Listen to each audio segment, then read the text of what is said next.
Hey everybody, welcome to another episode of the OIG Roundtable. We're back in action from last week's special episode with Dan Olson.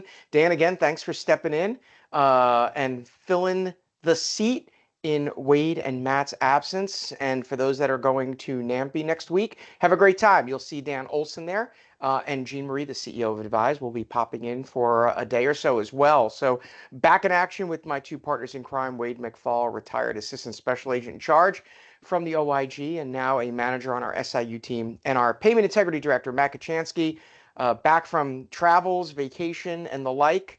Matt, the retired special agent in charge from the OIG and the retired Northeast UPIC director. And so today we want to go and we're going to take a step back from talking about cases and kind of an analysis and breakdown. We want to get back to talking about some of the things involving payment integrity and data. We have two very large projects that we're currently working on involving some clients that rely very heavily on data analytics and the tools and tips and tricks that come from data analytics. And one of the things that we're seeing across the spectrum, and we've looked at probably a half a dozen or so different data analytics tools along the way, is that the human-centered design that is with some of the tools sometimes is lacking. The number of clicks, the effort that's required is sometimes a challenge. But in the changing landscape, you need to have data analytics of some sort. Some need more, some need less, but it is a part and parcel of the process that you need to have something. The days of just looking at Excel spreadsheets and the like are kind of gone. You need to have something that gives you actionable intelligence and not just information. Information for the purposes of doing nothing but giving you information bogs you down. And you need to have actionable intelligence. Getting data that doesn't provide you with actionable information is just data. And Wade, you're in this now, and I know how much you love, I know how much you love data, Yeah. and more importantly, I know how much you love playing with data within the technology. I always say you're a black and white guy living in a color world, right? I mean, you just want to go back and, a calculator, an abacus, a pen and a piece of paper, but we have to adapt and we have to be able to do that. But what I know that, you're kind of dealing with is this inundation of information that comes out as the result of the data. And so really what it comes down to is when you're playing with all of this data, all of this information, but at what cost? And I think, the important piece, and kind of, in the middle as both someone that's working on our SIU team, but someone who's been in leadership before, and some of the work that you're doing now is kind of to help drive things. So you're kind of in a, quasi leadership role because you're helping to kind of shape where these SIUs are going. And the one thing that always comes to mind always is that with ROI being an important piece of the puzzle, and being able to do what you can with what you have. I think we've really got to get away from this whole premise of a discussion of more with less. I think we all agree you can't do more with less. It's just impossible. Can you do the same with less? Maybe. You certainly can't do more with less, because if you could have done more with less, then they would have always had less. But the big issue becomes that when you get to a point where you're so bogged down with looking at data that it essentially becomes paralysis by analysis, because there's so much information there. So let's talk a little bit about, one of the things that you're noticing is, and we see this now a lot, evaluation and management, E&Ms, right? You've got kind of a couple different categories. There's really three categories of E&M.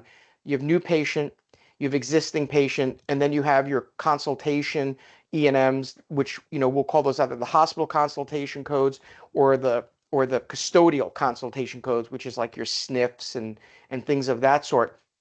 And there's a big push right now because we know that in the E&M space, the CERT and the PERM audits that are done show an average high error rates consistently in the E&M space. There are some payers out there that are putting out some edicts. We know previously there were some payers who, if you did an E&M with a modifier 25, you were going to have to fax the records in and they were going to have to be reviewed. And that was backed away. There's another payer that's getting ready to start a process where if you submit a claim at a level 4 or level 5, they're going to back it down by one level just based upon the claim itself with no supporting documentation. But the problem becomes, and Wade, we're talking about this, and you just showed us some examples. The argument of upcoding and the thousands and thousands of claim lines, it becomes noise.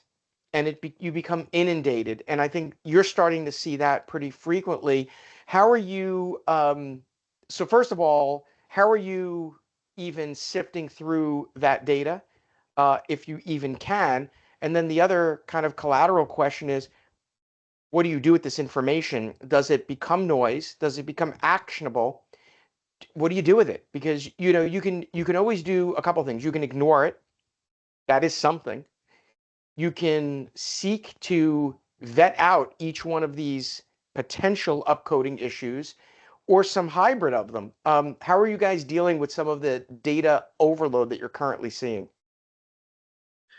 Yeah, well, there's there's a couple different categories we're looking at, and they'll categorize them as alerts versus leads, and we're trying to get, you know, it kind of seems obvious what they are, but we're trying to get definitions so we can really tell the difference between what they are because they're in the tools that you approach it differently, and it's just a different animal.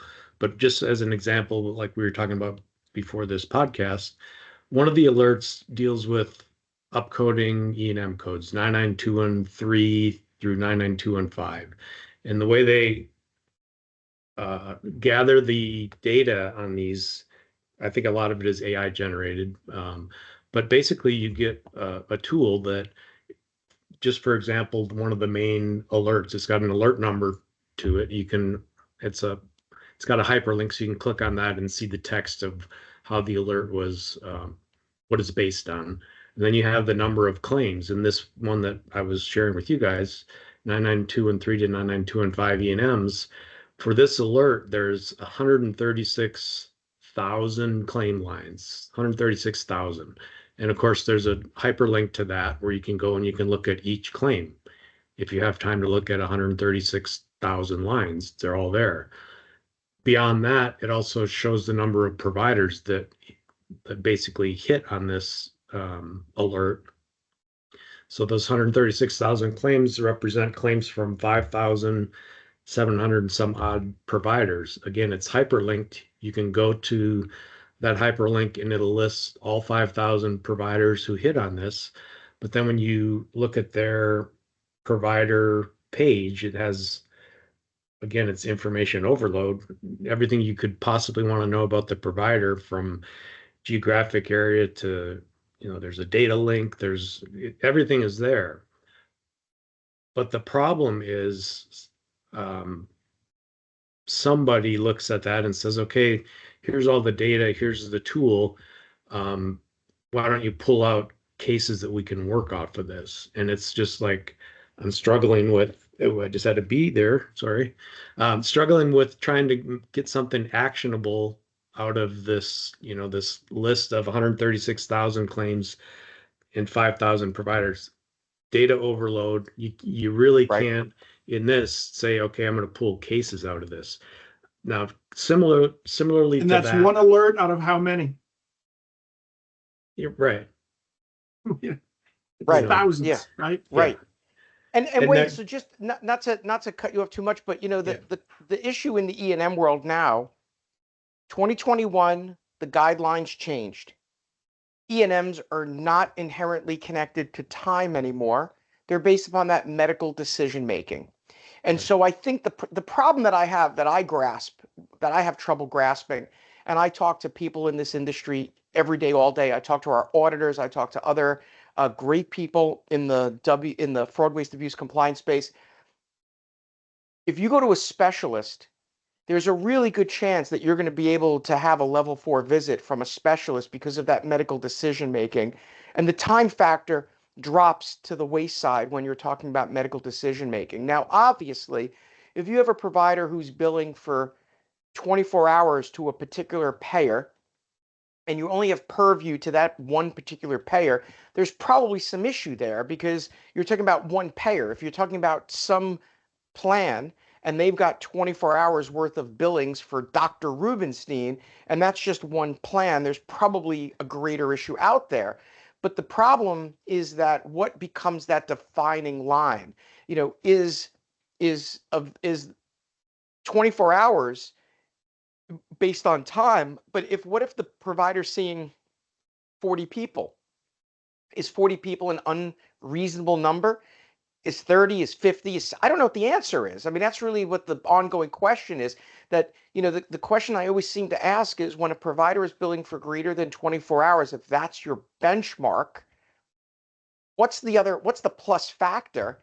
And at the end of the day, part of that medical decision making still includes non-direct care from the provider, right? It also includes the nurse coming in, the medical assistant coming in, things that the medical assistant is going to take some notes, the nurse may take some notes. And so while you might say, hey, it is not possible for the provider of the service to render 24 hours worth of services, you've got a whole bunch of things that are going to come into play before the doctor even walks in the room and talks to you. And so the question that I constantly struggle with is, what's that plus factor and how do you root out that noise? And the problem is the data by itself doesn't really help you with that. So you're left with 137,000 claim lines to kind of figure out. And that 137 or 50 or 200,000 claim lines, it could be for hundreds of doctors, hundreds of providers, right? This one, 5,000, almost 6,000. So Right. yeah, the numbers are just like unmanned. It gives you like we talk about like an executive level, high level review. It'll give you that very high level review where you can see how many fall into this alert category. But again, going back to something actionable to open cases and work the cases, not based on these alerts. Now in the leads, it's a little bit different because it's more provider specific and more allegation specific. But Right. even those, there's, Right. you have to call through several thousand Right. of them anyways to So try and pull out a case. It's data overload. So Matt, that gets to, by the way, Matt, I'm really liking the George Hamilton look from your vacation week. I'm really appreciating Fine Corinthian leather. the George Hamilton look, or maybe there's Ricardo other people. Montalban, And if people sort don't of. know George Hamilton, there's other people that we won't make this a real conversation about, but there's people that are currently in the news every day who have a little bit of an orange hue to them, and that is not dissimilar. But so Matt, Wade brought up a good point, and we talked about this. There's really, when you get right down to it, you've got alerts, you've got leads, you've got cases. Those are the three broad categories, and you bucketed those. We've had a couple of calls about this, and you bucketed those. And I think, when you and I were talking about this, alerts, in my mind, and I think you agreed with this, alerts are kind of points of reference to give the SIU community, or that payer's SIU or payment integrity team, information that may not be actionable, but it's really more informational. In my mind, an alert is, hey, plan, we're noticing a spike in CPT code 1000. We're noticing that providers last year only billed for CPT code 1000 at this level of frequency, but this year there's a spike. Your policy indicates that CPT 1000 should only be billed twice per year for a patient, but we're noticing instances of it being multiple times. To me, that's an alert. It's, hey, we're noticing a trend in the data. Do you want to do something about it? Do you want to monitor it? Like, just informational, right? Leads become, hey, this alert resulted in this provider being an outlier. Here's the information about this particular provider vis-a-vis this alert. This alert is there because we believe that there's a level or potential level of inconsistency with policy. Here's a lead for a provider that may fall outside of that standard. And then, oh, hey, investigator, do your work, and then it becomes a case. And so part of it is, there has to be a greater coordination between the payment integrity team, which is going to include them having policies that the data analytics team can ingest and put to action, the SIU team being able to ferret through the noise and come up with what cases are. And the thing that we're noticing is that when we go back to the provider of the data tool, what we don't get are clear answers to a lot of the things that come up, meaning, what are we supposed to do with this alert? What's your false positive rate? What's this, what's that? So that coordination has to be like intrinsic to the ability to get through the noise to decide, is this just an alert? Is it informational? Is it a lead, or is it a case? And there's a fourth one. And this is where the coordination comes in, is why would I care? Why is this important to my plan? This is where the coordination is. What are my areas of vulnerability? What are my priority areas in my particular plan, in my geographic region? What are the things I'm seeing as really compromising our program integrity, our plan integrity? So I can do away with 95% of these alerts and leads because, yeah, they're nice, but I want to focus my limited resources on not going through 10,000 pieces of dirt to get to the one gem. I want to be able to get to that gem a lot quicker so I can put the resources into then investigating those gems. Right. So I'm going to be working with that data analytics tool manufacturer, distributor, whatever you want to call them, to say, these are the things I'm interested in. I'm not interested in E&M upcodes. I'm interested in X, Y, and Z because we're seeing these things happen a lot. Right. And I want you to prioritize and risk score these things so that they pop up to the top of the list so we don't have to cull through all of this junk to get to them. So, the thing that's interesting about that, Matt, is you've got these different categories of things, but I mean, generally speaking, for a provider to be an outlier, there could be a million different factors that come into play. But the ones that seem to be the more solid ones are when you have, I'll call it strict liability, right? The policy says you can only bill for this thing twice a year, and anything beyond twice a year may be denied as medically unnecessary. It's a strict liability.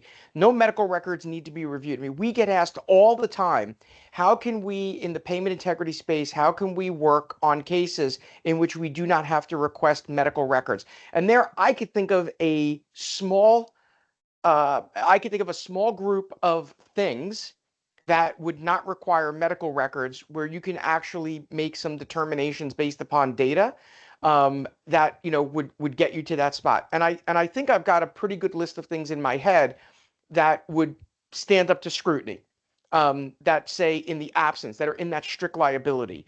And then the question then is that an SIU issue or is that a program integrity issue that another arm can handle? So that's exactly where I'm going, is that if you've got a policy in place that is a strict liability policy that says, and I'll give you a very actionable one. We worked on a project here a couple of years ago. OIG, Office of Evaluation and Inspection, did a study, and they identified instances where providers were rendering more than 5 facet joint injections on a patient for a region of the back outside of a rolling 12-month period. So the CMS policy, which wasn't great, there were mostly LCDs, but we'll take it as it is, where it says you can only do, in a 12-month rolling period, only 5 for a region. Anything more than 5 is considered medically unnecessary. Strict liability. And what OAS did, or OE&I did, was they did a study. They identified a bunch of providers, and then the OSIG then got involved, and it became a double damages case. And it was absolute strict liability. They didn't look at a single medical record, and they, quite frankly, they just did their analysis and then sent double damage overpayment letters to providers that were part of that study. And then CMS then sent out an overall request to all of the MACs, telling the MACs to instruct all the providers in their jurisdictions to self-audit and then make overpayments. And so you have a strict liability case right there. The policy says anything more than this is considered an overpayment. That's not alert. That's a lead, ultimately a case. But at the end of the day, does that have to go to the SIU? Does that go to Utilization Management Medical Review? And I think we would agree that's not an SIU case. There are no medical records being looked at. There isn't a potential fraud, waste, abuse issue. It might be an abuse issue. It might be a waste issue, but it's not the F issue. And so that becomes part of it. And that's filtering out that noise. But, at the end of the day, that coordination, meaning, is the plan providing the data analytics tool, with the most updated policies that they have? Do they have, because it's not just the days of NCCI edits, MUE edits, it's way beyond that, right? You've got plan edits, you've got policy considerations, regulatory considerations. You might have something that the line of business doesn't cover it, but another line of business might.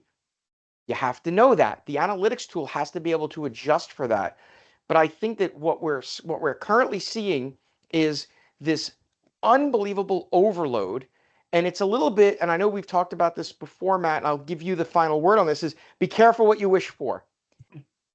Payers need data analytic tools. And the problem is that, and we see this, is the payer gets the tool, the switch comes on, and there's no dimmer switch. It's floodlights in the jail at midnight when you're trying to sleep. There's no dimmer switch. We've talked about it before. Data lies. We know that. I think it also kills, because wait, how many people would it take to go through those alerts and those leads to identify what you would then need to investigate? Yep. You can't Impossible, get to it. right, Wade? I so mean, you've killed you're the SIU. Right. Because you spent all your time trying to dredge through that stuff. You can't do it. And at the end of the day, the definition of the alert has to be well defined. And, I think what we would say from our perspective is an alert is a overarching statement about trends that are being seen in the data as the result of the analytics. And those alerts can turn into a lead, and that lead can turn into a case. But there has to be this kind of pecking order of what's important and what's noise. 5,000 providers for hundreds of thousands of claim lines in whatever that short, and I know it was a short period of time, you can't deal with that. It's impossible. So what do? Do you then say, okay, anybody who is a specialist, we're going to filter out? But then you've got providers who are even subspecialists, right? I'm an ophthalmologist. I never bill for retinal related services. I now hire a doctor who's a retinal specialist, right? My E&Ms now, I spike on that because now my NPI for my group is showing this higher level of E&Ms.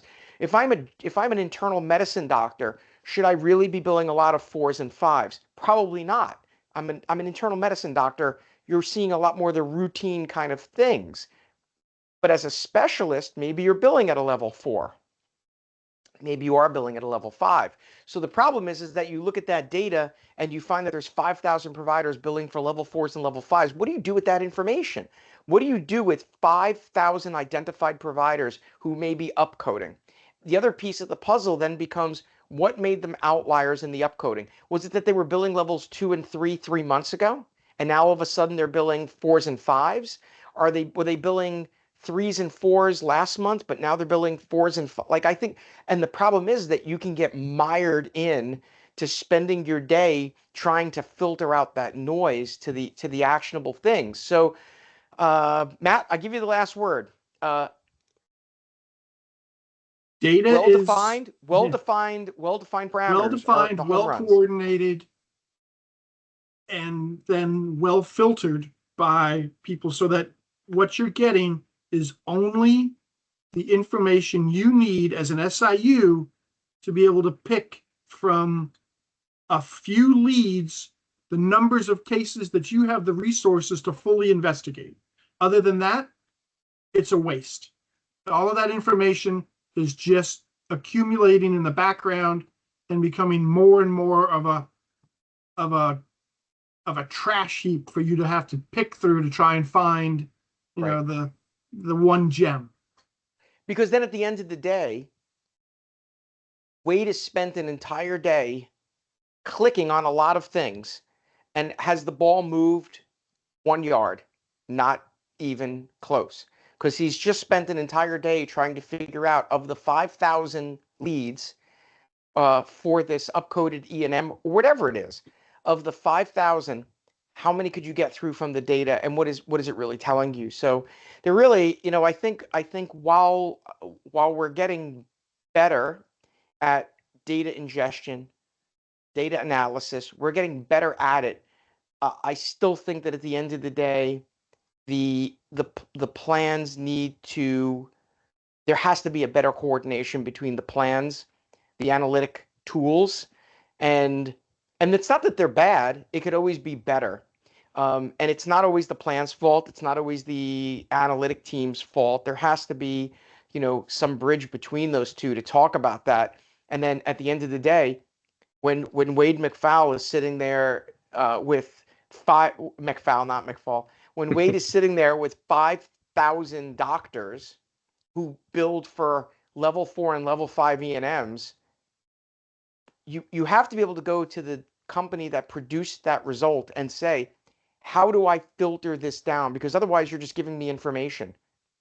It's not, nothing happens with it. So this is a tough topic. And the thing is, you need data analytics, you need a tool. There are a lot of tools out there, and every tool is going to do a little bit of a different thing. Maybe they do the same thing. Maybe some of them have a better human-centered design than others. Maybe some are less chunky or clunky or clickerier, than the others. But at the end of the day, you've got to have something that gives you something that you can really do something with. Otherwise, it all becomes noise, and then you wind up doing nothing, right? It's like nailing your foot down, running around for 8 hours and being, boy, I'm so tired. Look what I did all day. And all you did was run around in a circle. There has to be something a little bit more to it. So coordination with these tools is get your money's worth, right? That's at the end of the day, the payers spend a lot of money on these tools. And at the end of the day, what you want to see is, are you using this tool to the most of what you're paying for, and not, some smaller version of it. But at the same time, is the tool listening to you? Right. And getting you, what you need. So Wade, good luck with those 5,000 leads. We don't pay overtime, so good luck with that. And sifting through it. But look, for those of you that watch this podcast on a weekly basis, we talk about these kind of things all the time, and we don't have any of the answers. We have some answers. We have a lot of questions, and we have a lot of things that create food for thought that we think at the end of the day, you go back to your vendors, your internal team, your external partners, all of that, and have these conversations. We see them from the inside. We see them from our experience at, Wade, Matt, and I at the OIG. We have another handful of people that are behind the scenes, former OIG program people, agents, and the like. A lot of people that come to us from the Blues, the UPICs. We try to bring that really, really granular level of subject matter expertise. And we're finding that these are things that are really out there. And whether or not they're actionable today or they're actionable tomorrow, there is some probative value to asking these questions to your internal stakeholders, your external stakeholders, and just as much the vendors that you're paying to do this work. So, we appreciate the feedback. A lot of these conversations, and this one in particular, came as the result of conversations that we've had both internally and externally. So we appreciate all the feedback. We've got, again, some great stuff coming up in the future. We've got another LinkedIn Live coming up. Dan Olson and I will be doing a part 2 in September. We'll be doing a part 2 on data analytics and talking about some of these issues, but also we're going to be talking a little bit more in depth about creating the models that the analytics tools ultimately help with creating some of that. So we're going to do a little bit of a deeper dive on the analytics and some of that. And again, the newsletter every Friday comes out. Every Thursday in LinkedIn, we deploy our OIG Roundtable. So we appreciate everybody sharing it, all the commentary. Good to see you guys as always. We're back in action. Summer's over, back to work. And thanks for coming. And we'll see everybody on the next OIG Roundtable. Take care, everybody. Thank you. Thank you all.